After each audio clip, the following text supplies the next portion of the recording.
Welcome to the Tech Egg. Don't get scrambled. Enjoy the video. You start by prepping chocolate and tools so the process is fast and controlled. Chop 100-150 g chocolate into 0.5 1 cm pieces so it melts uniformly, uneven chunks seize.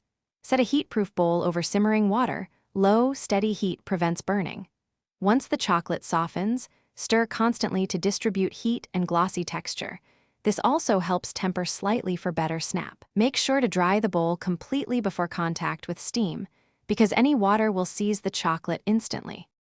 You continue by transferring melted chocolate into a squeeze bottle or a piping bag fitted with a 3-5 mm tip for a fine shower. Test the flow on a plate.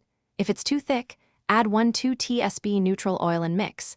This thins without altering flavor.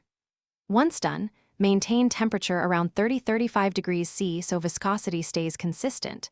Too cool and it clogs, too warm and it drips uncontrollably. Use short bursts to control pattern and density.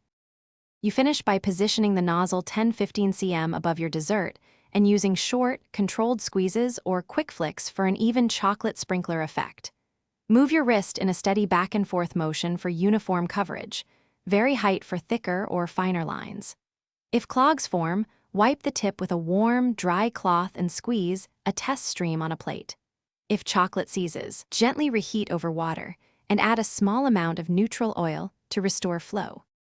Thanks for watching. Consider subscribing if I helped unscramble your problems.